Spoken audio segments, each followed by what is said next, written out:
नमस्कार साथियों, मिधांस की कहानियाँ यूट्यूब चैनल में आपका हार्दिक स्वागत है। आज मैं आपको बताऊंगा जब गरुड़, सुदर्शन और सत्यभामा को अपने रूप का घमंड हुआ था। साथियों, श्री कृष्ण भगवान द्वारका में रानी सत्यभामा के साथ सिंहासन पर विराजमान थे। निकट ही गरुड़ और सुदर्शन चक्र भी बैठे हुए थे। तीनों के चेहरे पर दिव्य तेज झलक रहा था। बातों ही बातों में रानी सत्यभामा ने श्री कृष्ण से पूछा कि हे प्रभु, आपने त्रेता युग में राम के रूप में अवतार लिया था। सीता आपकी पत्नी थी, क्या वे मुझसे भी ज़्यादा सुंदर थी? द्वारकाधीश समझ गए कि सत्यभामा को अपने रूप का अभिमान हो गया था। तभी गरुड़ ने कहा कि भगवान, क्या दुनिया में मुझसे भी ज़्यादा तेज गति से कोई उड़ सकता है? इधर सुदर्शन चक्र से भी रहा नहीं गया और वे भी कह उठे कि भगवान, मैंने बड़े बड़े युद्धों में मैंने आपको विजयश्री दिलवाई है। क्या संसार में मुझसे भी शक्तिशाली कोई है? भगवान मन ही मन मुस्कुरा रहे थे। वे जान रहे थे कि इन तीनों भक्तों को अहंकार हो गया है और इनका अहंकार नष्ट करने का समय आ गया है।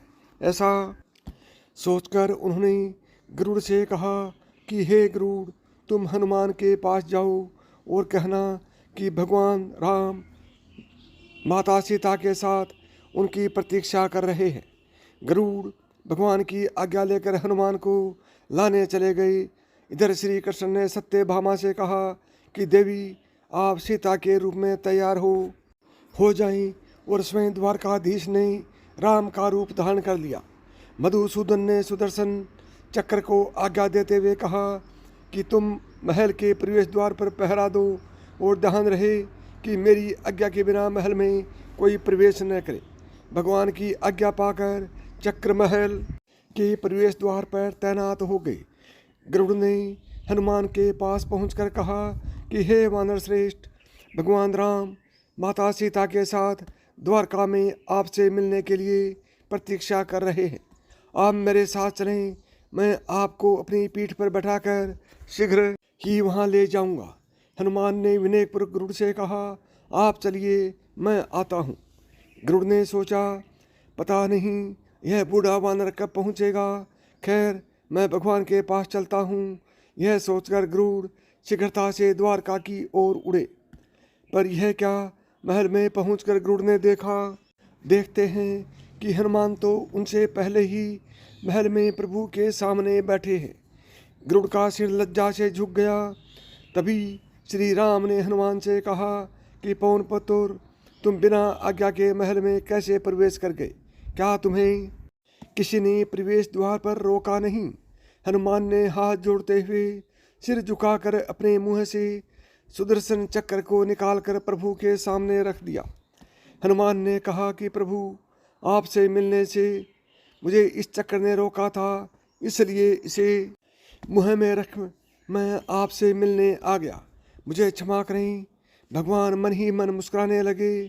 हनुमान ने हाथ जोड़ते हुए श्री राम से प्रश्न किया, हे प्रभु, आज आपने माता सीता के स्थान पर किस दासी को इतना सम्मान दे दिया कि वह आपके साथ सिंहासन पर विराजमान है? अब रानी सत्यभामा का अहंकार भंग होने की बारी थी। उन्हें सुंदरता का अहंकार था जो पल भर में चूर हो गया था।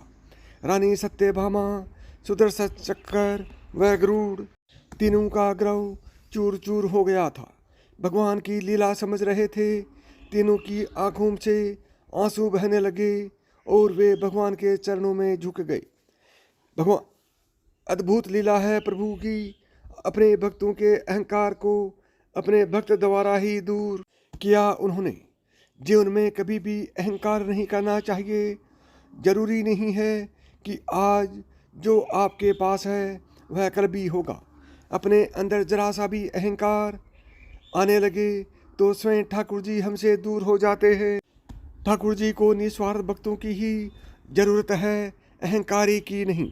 साथियों, यह कहानी आपको कैसी लगी कमेंट करके बताएं। और अभी तक आपने मिधांस की कहानियाँ यूट्यूब चैनल को सब्सक्राइब नहीं किया है तो अभी सब्सक्राइब करें नमस्कार दोस्तों, जय श्री राम।